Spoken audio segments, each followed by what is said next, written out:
Your life is not built by big decisions. It's built by small ones. The habits you repeat daily, the choices you make hourly, the actions you take when nobody sees. You think you need massive change. You don't. You need tiny shifts, repeated over time, stacked on each other, until they become who you are. This is about habits, not motivation, not willpower, not inspiration. Habits, the invisible force shaping every part of your life. Most people underestimate small actions. They want a big breakthrough, the life-changing moment, the dramatic transformation. But real change is boring. It's repetitive. It's 1% better every day. Chapter 1. Stop waiting for motivation to save you. Motivation is unreliable. It comes and goes. It leaves when you need it most. If you're waiting for motivation, you'll be waiting forever. Most people think they need to feel motivated first. Then they'll act. Then they'll change. So they wait. They wait to feel ready. They wait to feel inspired. They wait for the perfect mood. And nothing happens. Because motivation doesn't work that way. It doesn't show up before action. It shows up after. Here's the truth. Action creates motivation. Not the other way around. You start moving. You build momentum. Then you feel motivated. That's the order. Think about the last time you didn't want to work out. You went anyway. 5 minutes in, you felt better. 10 minutes in, you were glad you started. That's action leading motivation. But most people never get there. They sit on the couch. They wait for the feeling. The feeling never comes, so they do nothing. Your habits can't depend on how you feel, because how you feel changes constantly. Some days you're pumped. Some days you're tired. Some days you don't care. If you only act when you feel like it, you'll act rarely. You'll be inconsistent. You'll never build anything real. Successful people don't feel motivated every day. They just show up anyway. They built systems that work regardless of mood. They made their behavior automatic. They removed feelings from the equation. When was the last time you skipped something because you didn't feel like it? Here's what changes everything. Stop asking how you feel. Start asking what you committed to. Your commitment doesn't change based on mood. Your standard doesn't drop because you're tired. You brush your teeth even when you don't feel like it. You go to work even when you don't want to. Because those habits don't require motivation. They're just what you do. That's how all your habits should work. Not fueled by motivation, but anchored in identity, in commitment, in systems that run regardless. Starting today, stop waiting to feel ready. Start acting before you're motivated. Do the first step. The motivation will follow, because action always comes first. Chapter 2. Make your good habits impossible to ignore. Your environment is controlling you. The things you see, the things you hear, the things within reach, they're shaping every choice you make. Most people think willpower is the answer. They think they just need more discipline, more control, more strength. But they're fighting the wrong battle. Willpower is limited. It runs out. It weakens throughout the day. By evening, you're done. You give in. You break. But your environment never runs out. It's always working, always influencing, always pushing you toward certain behaviors. Here's the shift. Instead of fighting your environment, design it. Make good habits obvious. Make bad habits invisible. Change what you see. Change what's easy. Think about your phone. It's always visible, always within reach, always calling for attention. So you check it constantly, not because you're weak, because it's right there. Now think about your gym shoes. Where are they? Buried in a closet, hidden under a bed, out of sight, out of mind, out of your routine. You can't rely on remembering. You can't rely on deciding at the moment. You have to set up your environment to make the right choice automatic. What are you trying to build? A reading habit? Put books everywhere. On your nightstand, on the couch, on the kitchen table. Make reading unavoidable. Want to drink more water? Put water bottles in every room, next to your desk, by your bed, in your car. Make it easier to drink water than to not. Most people leave their habits to chance. They rely on motivation at the moment. They hope they'll make the right choice, but hope is not a strategy. How many good habits are you making hard for yourself? How many bad habits are you making easy? The people who seem to have endless discipline aren't stronger than you. They're smarter about their environment. They removed the need for willpower. They made good choices by default. You don't need more control. You need better design. You need an environment that works for you, not against you. Starting today, redesign one space. Make your next good habit visible. Put it right in your path. Remove the friction. Make the right choice, the easy choice, because willpower fails, but the environment wins. Chapter 3. Understand that identity beats goals every time. Goals are overrated. Everyone has goals. Everyone wants to lose weight, get fit, build wealth, make a change, but wanting is not enough. The problem with goals is they're temporary. You hit the goal, then what? You lose weight. Then you gain it back. You reach the target, then you slide backward. Because the goal never changed who you are. It changed what you did. For a moment. Then you reverted to your old identity, your old self, your old patterns. Here's the real shift. Stop focusing on outcomes. Start focusing on identity. Not what you want to achieve, but who you want to become. You don't want to run a marathon. You want to become a runner. You don't want to write a book. You want to become a writer. You don't want to lose weight. You want to become healthy. The difference matters, because identity drives behavior. Behavior driven by goals stops when the goal is reached. Behavior driven by identity continues forever. Think about smokers who quit. Some say, "I'm trying to quit." Others say, "I'm not a smoker." Who stays quit longer? The ones who change their identity, not just their behavior. Every action you take is a vote for who you are. You go to the gym, you vote for being athletic. You skip the gym, you vote for being sedentary. Most people think they need to change first. Then the behavior follows, but it works backward. The behavior comes first. The identity forms from the behavior. You repeat it enough. You become it. You don't need to believe you're a writer to start writing. You start writing. You write every day. Eventually, you become a writer. The identity follows the action. What identity are you voting for with your current habits? Are your daily actions building the person you want to be? Or someone else entirely? Stop chasing outcomes. Start proving identity. Every day, with small actions, with consistent choices, with votes for the person you're becoming. You want to be healthy? Act like a healthy person today. Just once, then tomorrow, then the next day. Eventually, you won't be acting. You'll just be starting today. Pick one identity you want to build. Not a goal, an identity. Then act like that person would act. Just once. Then repeat. Because who you are is just what you do, over and over again. Chapter 4. Stack your habits to build unstoppable momentum. You don't need new time. You need to use the time you have. You already have a routine. You already have patterns. You already do certain things every day. The answer is not adding more hours.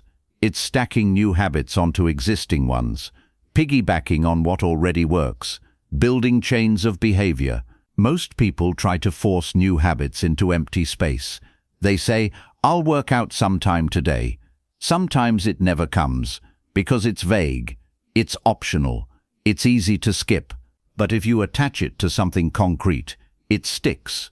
After I brush my teeth, I'll do 10 push-ups. Now it's anchored. It's specific. It's part of a sequence.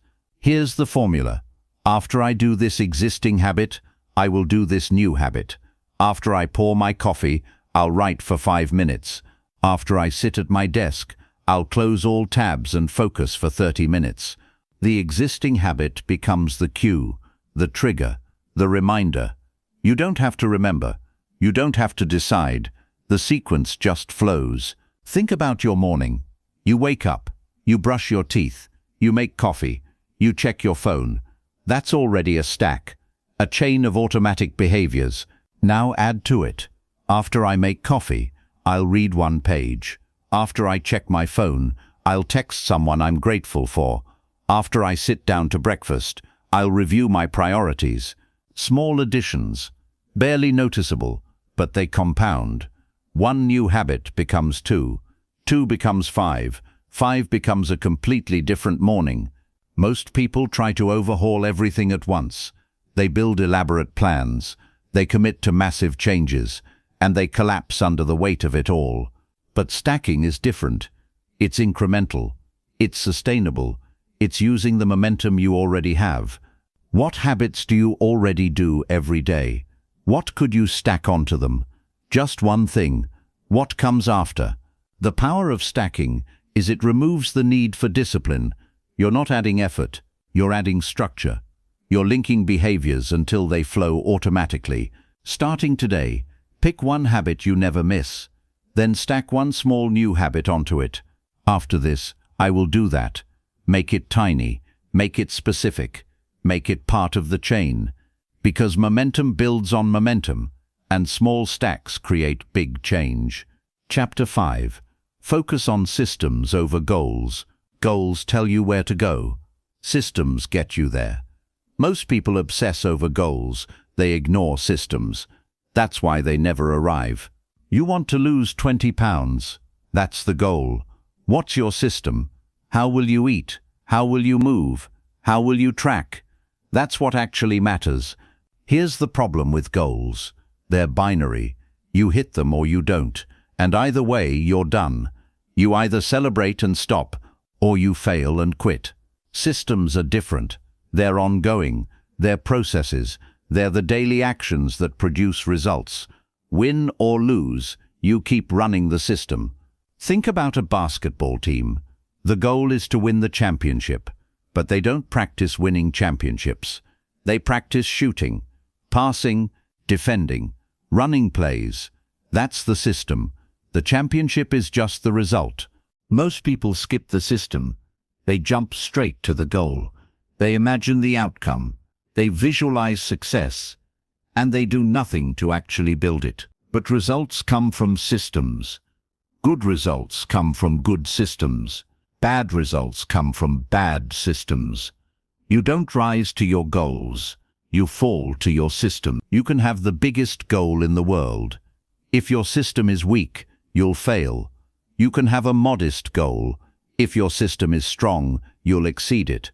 What systems are you running right now? What are your daily processes? What actions are you repeating that will compound into results? Winners and losers often have the same goals. Everyone wants to win. Everyone wants to succeed. The difference is not the goal, it's the system. The goal is the direction. The system is the vehicle. You can point toward any destination, but if your vehicle is broken, you're not getting there. Most people blame themselves when they fail. They think they lack discipline, lack of commitment, lack of drive, but usually they just have a bad system. A good system makes success inevitable. A bad system makes success impossible. No amount of effort fixes a broken process. Starting today, stop obsessing over goals. Start building systems. What will you do daily? What will you track? What process will you run regardless of results? Focus there, because goals are about winning once. Systems are about winning forever. Chapter 6. Make bad habits hard and good habits easy. Friction determines behavior. The easier something is, the more you'll do it. The harder something is, the less you'll do it. That's it. That's the whole game. Most people fight themselves. They try to force discipline. They rely on willpower. They make promises, and they break them because they're working against friction, not with it. Here's the shift. Stop relying on strength. Starting engineering is easy. Make good habits so easy you can't say no. Make bad habits so hard you can't say yes. Do you want to eat healthier? Don't keep junk food in the house. Don't test your willpower every time you open the pantry. Remove the option. Remove the friction. You want to work out? Sleep in your gym clothes. Put your shoes by the bed. Remove every step between waking up and moving. Make it effortless. Think about Netflix. Why do you watch so much? Because it's easy. It autoplays the next episode. You don't have to decide. You don't have to move. You just keep watching. Now think about reading. Where's the book? How many steps to start? You have to find it. Open it. Remember where you were. That's friction. That's resistance. That's why you don't read. Every bit of friction you remove from a good habit increases the chance you'll do it. Every bit of friction you add to a bad habit decreases the chance you'll do it. Most people try to quit bad habits with willpower alone. They keep cookies in the cupboard and promise not to eat them. They keep their phone next to the bed and promise not to scroll. That's fighting friction. That's losing, because friction always wins. You will take the easy path every time, especially when you're tired, especially when you're stressed. How much friction is between you and your good habits? How little friction is between you and your bad habits? The people who seem to have perfect discipline aren't resisting temptation. They're removing it. They designed their environment so the right choice is the effortless choice. You don't need more strength. You need less friction. You need to make your good habits so easy they feel automatic, and your bad habits are so hard they feel impossible. Starting today, add friction to one bad habit. Delete the app, hide the junk food, unplug the TV. Then remove friction from one good habit. Prep your clothes. Set up your workspace. Make it ready, because friction decides, and you control friction. Chapter 7. Track the habit, not the outcome. You can't see progress. That's the problem. You're working every day. You're showing up. You're putting in effort. But nothing seems to change. So you quit, because you can't see results, because you don't feel different, because the scale didn't move, the bank account didn't grow, the abs didn't appear. Here's what you're missing. Progress is happening. You just can't see it yet. It's accumulating beneath the surface, invisible, building, waiting to break through. But you need proof. You need evidence that your effort matters. You need something to keep you going. That's where tracking comes in. Don't track outcomes. Track the habit. Did you do it? Yes or no? That's all that matters. The action, the consistency, the showing up. You worked out. Check. You wrote. Check. You called the client. Check. You saved money. Check. Every check is a win. Every day you track is proof you're building. Most people only measure results. Pounds lost, money saved, projects finished. And when results are slow, they think they're failing, so they stop. But the habit is the result. The action is the win. If you showed up, you succeeded, regardless of what the scale says, regardless of what your bank account shows. Think about someone learning guitar. They practice every day, for weeks. Sounds terrible, no progress visible. Should they quit? No, because the skill is building. The muscle memory is forming. The breakthrough is coming. They just can't see it yet. But if they track practice, they have proof they're on the path. How often have you quit because you couldn't see results fast enough? How often did you stop right before the breakthrough? Tracking keeps you honest. It shows you the truth, not what you think you did, what you actually did, not your intentions, your actions. You think you worked out 4 times this week. You check your tracker. It was twice. That's not judgment. That's data. Now you know. Now you can adjust. The act of tracking also reinforces the habit. When you mark it down, you're telling yourself it matters. You're creating evidence of your identity. You're proving who you're becoming. Starting today, track one habit, not the outcome, the action. Did you do it? Mark it. Build the chain. Watch the streak grow. Because tracking creates proof, and proof creates momentum, and momentum creates change. Chapter 8. Never miss twice. You're going to break the streak. You're going to miss a day. You're going to slip. That's not failure. That's life. Failure is what comes next. You miss once, then you miss again, then you miss a third time. Now the habit is gone. Now you're starting over. Now you have lost all momentum. Here's the rule that changes everything. Never miss twice. Miss once. That's okay. Miss twice. That's a pattern. Miss 3 times. That's a new habit. A habit of not doing it. Most people think perfection matters. They miss one day. They feel like they failed, so they give up entirely. They throw away weeks of progress over one missed day. But one day doesn't matter. It's the second day that kills you. Because the second miss makes it easy to miss a third and a fourth, and suddenly you're done. Think about your diet. You eat clean for 2 weeks. Then you have one bad meal. No problem. But then you have another bad meal. Then another. Now you're off track completely. The first miss was fine.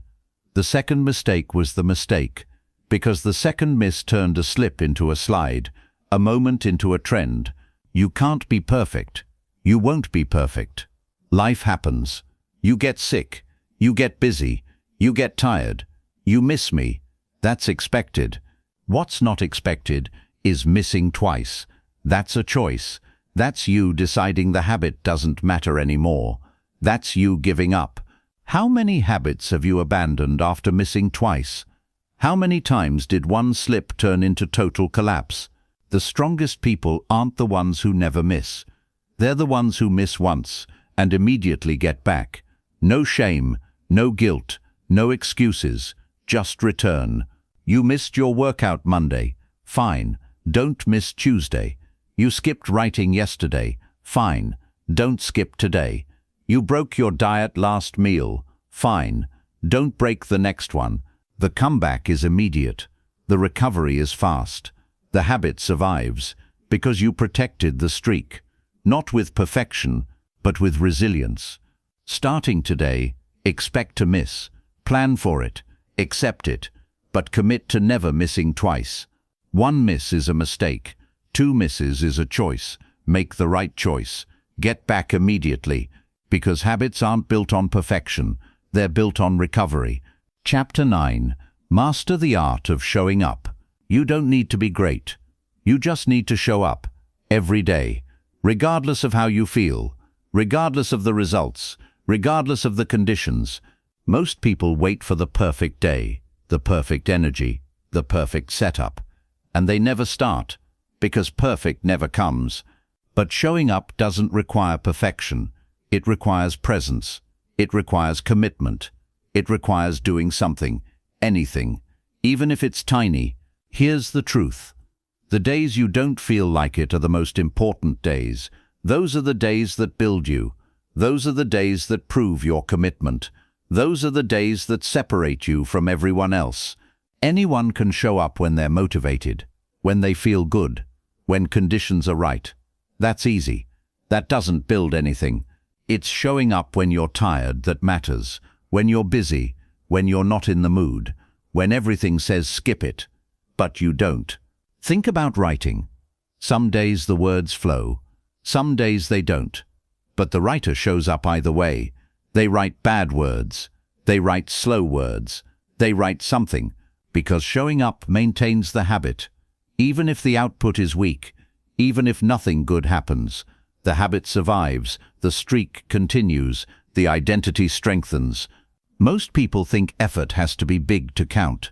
They skip the workout because they can't do the full hour. They skip writing because they can't finish the chapter. But something is always better than nothing. 2 minutes counts, 5 minutes counts, 1 rep counts, bad output counts, because the habit is the action, not the result.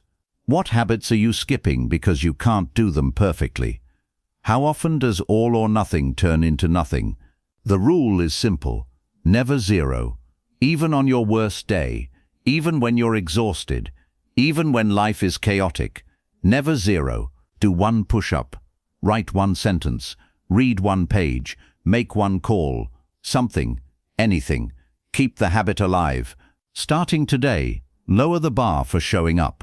Make it so easy you can't say no. 10 seconds, 1 rep, 1 line. Just show up.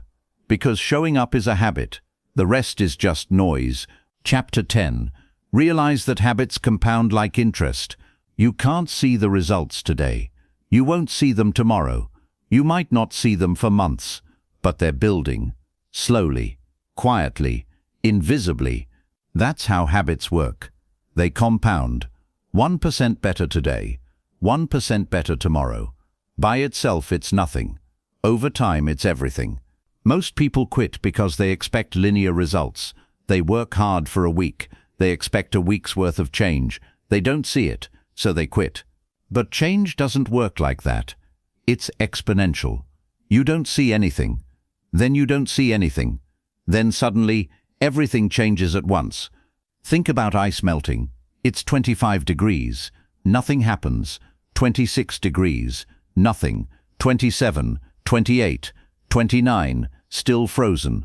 Then 32 degrees. It melts, all at once. Were the first degrees wasted? No. They were building.